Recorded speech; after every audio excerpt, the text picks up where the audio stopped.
നമസ്കാരം, കർമ്മ ന്യൂസിലേക്ക് സ്വാഗതം. ഇസ്രായേൽ ഗാസയിൽ വൻ മുന്നേറ്റം നടത്തി. നൂറുകണക്കിന് ഹമാസ് ഭീകരരെ വധിച്ചു. ഒരു ഇസ്രായേലി സൈനികനും കൊല്ലപ്പെട്ടു. ഇസ്രായേലിനെ യുദ്ധവിചാരണ ചെയ്ത് ശിക്ഷിക്കാൻ അന്താരാഷ്ട്ര കോടതിയിൽ നൽകിയ കേസ് 8 നിലയിൽ പൊട്ടി. വെടിനിർത്താൻ അന്താരാഷ്ട്ര കോടതി ഇസ്രായേലിനോട് നിർദ്ദേശിക്കാതെ കേസ് അവസാനിപ്പിച്ചത് ഇസ്രായേലിന്റെ വൻ വിജയം. Breaking report. ഗാസയിൽ ഹമാസ് ഭീകരർക്ക് കൂട്ടക്കുരുതിയാണ് ഈ വെള്ളിയാഴ്ചയും ഉണ്ടായിരിക്കുന്നത്. വലിയ തോതിൽ ഹമാസ് ഭീകരർക്ക് ജീവഹാനി ഉണ്ടായി എന്നുള്ള വാർത്തകൾ വന്നുകൊണ്ടിരിക്കുകയാണ്. അതോടൊപ്പം തന്നെ ഏറ്റവും പ്രധാനപ്പെട്ട യുദ്ധവുമായി ബന്ധപ്പെട്ടുള്ള വാർത്ത, ഇന്റർനാഷണൽ കോടതിയിൽ നിന്നുള്ള ഒരു വിധി വന്നിരിക്കുന്നു. അത് ഇസ്രായേലിനെതിരെ എന്നും അല്ലെങ്കിൽ ഇസ്രായേലിന് അനുകൂലം എന്നും തന്നെ പറയാം. ഇന്റർനാഷണൽ കോടതിയിൽ കേസ് കൊടുത്തത് ദക്ഷിണാഫ്രിക്കയാണ്.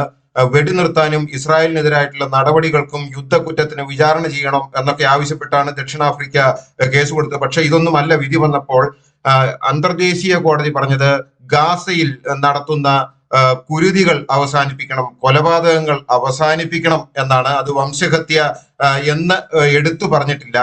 മറ്റ് ഏറ്റവും പ്രധാനപ്പെട്ട ഇന്റർനാഷണൽ കോടതിയിൽ കേസ് കൊടുത്ത ദക്ഷിണാഫ്രിക്കയുടെ ആവശ്യം വെടിനിർത്തലായിരുന്നു. പക്ഷേ വെടിനിർത്തലിന് ഇന്റർനാഷണൽ കോടതി ഒരു പച്ചക്കൊടി കാണിച്ചിട്ടില്ല. വെടിനിർത്തലിനെ സംബന്ധിച്ച കാര്യമായിട്ടുള്ള പ്രഖ്യാപനങ്ങളൊന്നും ഇന്റർനാഷണൽ കോടതിയുടെ ജഡ്ജ്മെന്റിൽ ഇല്ല എന്നാണ്. അതിന്റെ വിശദാംശങ്ങളൊക്കെ വന്നുകൊണ്ടിരിക്കുന്നതേ ഉള്ളൂ. ഏതാനും മിനിറ്റുകൾക്ക് മുമ്പാണ് വിധി പറഞ്ഞിരിക്കുന്നത്. അതിന്റെ വിശദാംശങ്ങൾ വന്നു കഴിഞ്ഞാലേ കൂടുതൽ അറിയുള്ളൂ. എന്തായാലും വെടിനിർത്തുവാൻ ആഹ്വാനം ചെയ്തിട്ടില്ല. ഇസ്രായേലിനെതിരായിട്ടുള്ള രൂക്ഷമായിട്ടുള്ള പ്രയോഗങ്ങൾ, രൂക്ഷമായിട്ടുള്ള ഒരു വിധി ഇന്റർനാഷണൽ കോടതി വിധിച്ചിട്ടില്ല. ആ നിലയ്ക്ക് നോക്കുകയാണ് എങ്കിൽ അത് ഇസ്രായേലിന്റെ വിജയമാണ്. ഇസ്രായേലിനെ പ്രതിയാക്കി ദക്ഷിണാഫ്രിക്കയാണ് കേസ് കൊടുത്തത്. പക്ഷേ പ്രതിസ്ഥാനത്ത് നിൽക്കുന്ന ഇസ്രായേലിനെ അന്തർദേശീയ കോടതി ശിക്ഷിക്കാതെ വെറുതെ വിട്ടു എന്നുള്ളൊരു വ്യാഖ്യാനം തന്നെ ഈ വിധിയിലൂടെ നമുക്ക് വേണമെങ്കിൽ വ്യാഖ്യാനിക്കാം.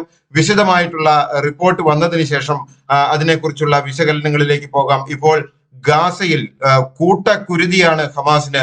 ഹമാസിന്റെ ഏറ്റവും വലിയ കേന്ദ്രമാണ് ഖാൻ യൂനിസ്. ഈ ഖാൻ യൂനിസ് വളഞ്ഞ് അവിടുത്തെ ടണലുകളും കെട്ടിടങ്ങളും ഹമാസിന്റെ ക്യാമ്പുകളും എല്ലാം ആക്രമിക്കുകയാണ്. ഇന്ന് യുദ്ധത്തിൽ ഡസൻ കണക്കിന് ഹമാസിന്റെ ഭീകരരെ കൊലപ്പെടുത്തിയെന്നും ടണലുകൾക്കുള്ളിലിട്ട് നൂറുകണക്കിന് ആളുകളെ കൊലപ്പെടുത്തുകയോ അല്ലെങ്കിൽ അതിനകത്തിട്ട് വിചാരണ ചെയ്യുകയോ അറസ്റ്റ് ചെയ്യുകയോ ചെയ്തു എന്നുള്ള വിവരങ്ങൾ വരുന്നു. 2000-ലധികം ആളുകളെ ഇസ്രായേൽ സൈന്യം ചോദ്യം ചെയ്തുകൊണ്ടിരിക്കുകയാണ്. ഇവർക്കൊക്കെ എന്ത് സംഭവിച്ചു എന്ന് ഒന്നും വ്യക്തമായിട്ടില്ല. പ്രധാനമായിട്ടും ഇസ്രായേൽ ഡിഫൻസ് ഫോഴ്സും ഹമാസ് തീവ്രവാദ ഗ്രൂപ്പും തമ്മിലുള്ള ഖാൻ യൂനിസിലെ പൊരിഞ്ഞ പോരാട്ടം വെള്ളിയാഴ്ചയും തുടരുകയാണ്. ഗാസ മുനമ്പിലെ ഭീകര ഗ്രൂപ്പുകൾ ബന്ദികളാക്കപ്പെട്ടവരുടെ കുടുംബം ഇപ്പോൾ ഇസ്രായേൽ അതിർത്തിയിൽ ഗാസയിലേക്ക് കൊണ്ടുപോകുന്ന മരുന്നുകളും ഭക്ഷണങ്ങളും അടങ്ങിയ ട്രക്ക് തടഞ്ഞു. അതും ഇന്നത്തെ പ്രധാനപ്പെട്ട ഒരു വാർത്തയാണ്. ഗാസ വഴിയാണ് പ്രധാനപ്പെട്ട ഈ ഹമാസിന്റെ ഭൂമിയിലേക്ക്, പലസ്തീനിലേക്ക് അവശ്യ വസ്തുക്കളുമായിട്ട് ട്രക്കുകൾ പോകുന്നത്. വ്യാഴാഴ്ച ഗാസയിൽ ഏറ്റുമുട്ടലിൽ ഒരു ഇസ്രായേലി സൈനികൻ കൊല്ലപ്പെട്ടിട്ടുണ്ട്. ഹമാസിനെതിരായ കരയുദ്ധത്തിൽ ഇതോടെ കൊലപ്പെടുന്ന ഇസ്രായേലി സൈനികരുടെ എണ്ണം 220 ആയി. ടെൽ അവീവിൽ നിന്നുള്ള കോമ്പാറ്റ് എഞ്ചിനീയറിംഗ് കോർപ്സിന്റെ 8170 ബറ്റാലിയനിലെ മേജർ എലിറാൻ ഗയൻ 36 വയസ്സുള്ള ആളാണ് ഇന്ന് ഹമാസ് പ്രവർത്തകരുമായിട്ടുള്ള വെടിവെപ്പിനിടെ കൊല്ലപ്പെട്ടത്. ഒരാളാണ് കൊല്ലപ്പെട്ടത്. അതേസമയം ഹമാസിന്റെ ഭാഗത്തു നിന്നുള്ള ഭാഗത്തെ നഷ്ടങ്ങൾ നോക്കാം. ഖാൻ യൂനിസ് ഏരിയയിൽ 98-ാം ഡിവിഷനിലെ കരസേന ഡസൻ കണക്കിന് ഹമാസ് തോക്കുധാരികളെ കൊന്നൊടുക്കിയതായിട്ടാണ് ഇപ്പോൾ ഔദ്യോഗികമായിട്ട് തന്നെ ഇസ്രായേൽ സൈന്യം പറഞ്ഞിരിക്കുന്നത്. ഗുഹയ്ക്കുള്ളിൽ ഒളിച്ചിരിക്കുകയായിരുന്ന ഡസൻ കണക്കിന് ആളുകളെ കൊന്നൊടുക്കി. വ്യാഴാഴ്ച രാത്രി മുഴുവൻ വ്യോമാക്രമണമായിരുന്നു. ഹമാസിന്റെ ഒളി കേന്ദ്രങ്ങളും ടണലുകളും എല്ലാം തകർക്കുകയായിരുന്നു. മറ്റൊരു സംഭവത്തിൽ ഇസ്രായേൽ സൈന്യത്തിന്റെ പാരാ ട്രൂപ്പ് ബ്രിഗേഡ് ഒരു കെട്ടിടത്തിൽ പ്രവേശിക്കുന്ന 5 ഹമാസ് തോക്കുധാരികളെ കണ്ടെത്തുകയും ഉടൻ തന്നെ തൽക്ഷണം മുകളിൽ നിലയുറപ്പിച്ച യുദ്ധവിമാനം പാഞ്ഞുവന്ന് അവരെ ബോംബിട്ട് അവർ ഉൾപ്പെട്ട പ്രദേശവും കെട്ടിടവും തന്നെ തകർത്തു എന്ന് ഇസ്രായേൽ സൈന്യം വ്യക്തമാക്കി. എത്ര പേർ ഈ ആക്രമണത്തിൽ കെട്ടിടത്തിനുള്ളിൽ ഈ ഹമാസിന്റെ 5 തോക്കുധാരികൾക്കൊപ്പം ഉണ്ടായിരുന്നുവെന്നും കൊലപ്പെട്ടുവെന്നും ഇതുവരെ വിവരങ്ങൾ വ്യക്തമായിട്ടില്ല. ഇന്ന് വെള്ളിയാഴ്ച രാവിലെ തന്നെ തെക്കൻ ഗാസയിലെ ഖാൻ യൂനിസിൽ ഒരു യുദ്ധ വിമാനം ഹമാസ് പ്രവർത്തകരുടെ സംഘത്തെ കണ്ടെത്തുകയും അവരെ കൂട്ടമായിട്ട് വധിക്കുകയും ചെയ്തു എന്നുള്ള വിവരങ്ങൾ ഇപ്പോൾ പുറത്തുവിട്ടു. ബോർഡർ ഡിഫൻസ് കോർപ്സിന്റെ 636ാമത് കോമ്പാറ്റ് ഇന്റലിജൻസ് കളക്ഷൻ യൂണിറ്റിലെ സൈനികരാണ് ഇത്തരത്തിൽ ഹമാസ് ഭീകര സെല്ലിനെ തിരിച്ചറിഞ്ഞതും ഡസൻ കണക്കിന് ആളുകളെ അവിടെ വെച്ച് കൊലപ്പെടുത്തിയതും. ഏകദേശം 200ഓളം ടണൽ പ്രവേശന കവാടങ്ങൾ ഖാൻ യൂനിസിൽ ഇതുവരെ കണ്ടെത്തുകയും അതെല്ലാം ബോംബിട്ട് തകർക്കുകയും ചെയ്തിരിക്കുകയാണ്. 130ലധികം ഹമാസിന്റെ സെന്ററുകൾ ഈ ഖാൻ യൂനിസിൽ നശിപ്പിച്ചിട്ടുണ്ട്. ഈ 130 സെന്ററുകളും ഒന്നുകിൽ ആയുധങ്ങൾ ശേഖരിക്കുന്നതോ അവർ ഒളിച്ചിരിക്കുന്നതോ അല്ലെങ്കിൽ അവരുടെ ഒളികേന്ദ്രങ്ങളോ ഒക്കെ ആയിട്ടുള്ള സെന്ററുകളാണ്. ഈ 130 കേന്ദ്രങ്ങളും പൂർണ്ണമായിട്ടും തകർത്തു എന്നാണ് ഇസ്രായേൽ സൈന്യം പറയുന്നത്. നിരവധി ഹമാസ് സെല്ലുകളെ ലക്ഷ്യമിടുകയാണ് ഇപ്പോഴും. നിരവധി ഹമാസിന്റെ യൂണിറ്റുകൾ ഇപ്പോഴും ഖാൻ യൂനിസ് എന്ന പ്രദേശത്ത് ഒളിച്ചിരിപ്പുണ്ട്. ടാങ്ക് വിരുദ്ധ മിസൈൽ തൊടുത്ത് 4 ഹമാസ് ഭീകരരെ വധിച്ചു എന്ന് മഗ്ലൻ യൂണിറ്റ് ഇസ്രായേലിന്റെ ഇപ്പോൾ കണക്കുകൾ പുറത്തുവിട്ടിരിക്കുകയാണ്. അവരെ ആക്രമിച്ചത് ഒരു യുദ്ധവിമാനമായിരുന്നു. ഇവരെ കണ്ടെത്തി ഉടൻ തന്നെ മുകളിൽ നിലയുറപ്പിച്ച് യുദ്ധവിമാനത്തിന് വിവരം കൊടുക്കുകയും ഉടൻ തന്നെ ആ പ്രദേശം ബോംബിട്ട് നശിപ്പിക്കുകയുമായിരുന്നു. പ്രദേശത്ത് നിരവധി തോക്കുധാരികളായ ഹമാസ് ഭീകരരെ കരസൈന്യം വധിച്ചു എന്ന് ഇസ്രായേൽ സൈന്യം പറയുന്നു. ഗവാറ്റി ബ്രിഗേഡ് ഖാൻ യൂനിസ് ഏരിയയിൽ ടാങ്കുകളും ഷെല്ലുകളും സ്നൈപ്പർ ഫയറും ഉപയോഗിച്ച് 6 പേരടങ്ങുന്ന ഹമാസ് ഭീകരന്മാരെ കൊന്നൊടുക്കിയതായി ഇസ്രായേൽ സൈന്യത്തിന്റെ മറ്റൊരു യൂണിറ്റ് അറിയിച്ചിരിക്കുകയാണ്. വടക്കൻ ഗാസയിൽ IDF ജെറ്റർ ഫ്ലൈറ്റുകൾ നിരവധി ഹമാസ് സെന്ററുകൾ ആക്രമിക്കുകയും അതിനുള്ളിലുള്ളവരെ മുഴുവൻ അതിനുള്ളിലിട്ട് തന്നെ കൊലപ്പെടുത്തുകയും ചെയ്തു എന്ന മറ്റൊരു വിവരങ്ങൾ പുറത്തു വരുന്നു. എന്താണെങ്കിലും നിരവധി ഭാഗത്ത് നിന്ന് ഭീകരരുടെ കൂട്ടക്കൊലകളുടെ വാർത്തകൾ ഇസ്രായേൽ സൈന്യം പുറത്തുവിടുകയാണ്. ഒരു രക്ഷയുമില്ല. ഇസ്രായേൽ സൈന്യത്തിനെതിരെ നേരിട്ട് നിന്ന് യുദ്ധം ചെയ്യുവാൻ ഹമാസിന് സാധിക്കുന്നില്ല. പുറത്തിറങ്ങിയാൽ തോക്കുമായിട്ട് പുറത്തിറങ്ങുകയോ ഓടുകയോ ചെയ്ത് കണ്ടാൽ അപ്പോഴത്തെ വരും തലയ്ക്ക് മുകളിലേക്ക് ബോംബ്. അവരെ മാത്രമല്ല ആ പ്രദേശം ആകെ ചുട്ടു ചാമ്പലാക്കുകയാണ് ബോംബർ വിമാനങ്ങൾ. ഹമാസിന്റെ രഹസ്യ ക്യാമ്പുകൾ, ടാങ്കുകൾക്കെതിരെ മിസൈൽ തൊടുക്കുന്ന കേന്ദ്രങ്ങൾ, ടണൽ ഷാഫ്റ്റുകൾ എന്നിവയെല്ലാം തകർക്കുകയാണ്. അതേസമയം 5ാം ബ്രിഗേഡിലെ ഇസ്രായേലിന്റെ റിസർവിലുള്ള സൈന്യം നിരവധി ഹമാസ് തോക്കുധാരികളെ ടാങ്ക് ഷെല്ല് ഉപയോഗിച്ച് വധിച്ചു. ഇത് പീരങ്കിപ്പടയുടെ ആക്രമണമാണ് ഈ പറയുന്നത്. പ്രദേശത്ത് വ്യോമാക്രമണം തുടരുകയാണ്. ഈ സമയത്ത് ഇസ്രായേലിന്റെ നാവികസേനയുടെ വൻ മുന്നേറ്റം തെക്കൻ ഗാസയിൽ ഉണ്ടായിരിക്കുകയാണ്. തെക്കൻ ഗാസയുടെ തീരപ്രദേശങ്ങളെല്ലാം വലിയ കെട്ടിടങ്ങളെല്ലാം നാവികസേന മിസൈലുകൾ ഉപയോഗിച്ച് തകർത്തിരിക്കുന്നു. നാവികസേന ഒറ്റ രാത്രി കൊണ്ട് ഗാസ തീരത്ത് വലിയ തോതിൽ ആക്രമണം നടത്തിയതായി ഇസ്രായേലി നാവികസേനയും അറിയിപ്പിലൂടെ ഇപ്പോൾ പറയുകയാണ്. കടൽ തീരത്തുള്ള ചെറു തുറമുഖങ്ങൾ, കപ്പലെടുക്കുന്ന കേന്ദ്രങ്ങൾ, ബോട്ടുകൾ എടുക്കുന്ന കേന്ദ്രങ്ങൾ എല്ലാം തകർത്തിരിക്കുകയാണ്. കടലിലൂടെ ആയുധങ്ങൾ എത്താതിരിക്കാനാണ് ഇതെല്ലാം ചെയ്യുന്നതെന്നും കടലിലൂടെയുള്ള യാത്രാ സൗകര്യങ്ങളും കടലിലൂടെ ബോട്ടുകൾ എടുക്കുന്നതും മീൻ പിടിക്കാൻ പോകുന്നത് വരെയും ഇപ്പോൾ നിരോധിച്ചിരിക്കുകയാണ്. ഒരു ബോട്ടോ കാര്യങ്ങളോ ഒന്നും ഇസ്രായേൽ സൈന്യം ഗാസയുടെ തീരത്തേക്ക് അടുപ്പിക്കുന്നില്ല.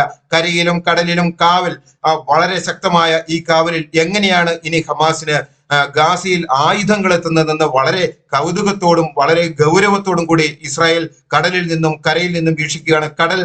കടലിലൂടെയുള്ള എല്ലാ മാർഗങ്ങളും കൊട്ടിയടച്ചിരിക്കുകയാണ്. ഹമാസിനെ അട്ടിമറിക്കുക എന്ന ലക്ഷ്യത്തോടുകൂടി ഇസ്രായേൽ കരസൈന്യം ആക്രമണം നടത്തുമ്പോൾ അല്ലെങ്കിൽ അത് വലിയ തോതിൽ തുടരുമ്പോൾ പടിഞ്ഞാറൻ ഖാൻ യൂനിസിലെ നിരവധി താമസക്കാരോട് തെക്കൻ ഗാസയിലെ അൽ വമാസി മേഖലയിലേക്ക് ഒഴിഞ്ഞു പോകുവാൻ ഇസ്രായേൽ സൈന്യം ആവശ്യപ്പെട്ടിരിക്കുകയാണ്. മുമ്പൊക്കെ ഇസ്രായേൽ സൈന്യം ഇത്തരത്തിൽ ഒഴിഞ്ഞു പോകാൻ പറയുമ്പോൾ ഞങ്ങൾ പോകില്ല എന്ന് പറയുന്ന പലസ്തീനികൾ ഇപ്പോൾ ഒഴിഞ്ഞു പോകുവാൻ പറയുമ്പോൾ കയ്യിൽ കിട്ടുന്നതെല്ലാം എടുത്ത് ജീവനോടെ ഓടുന്ന കാഴ്ചയാണ് ഈ പ്രദേശങ്ങളിലൊക്കെ കാണുന്നത്.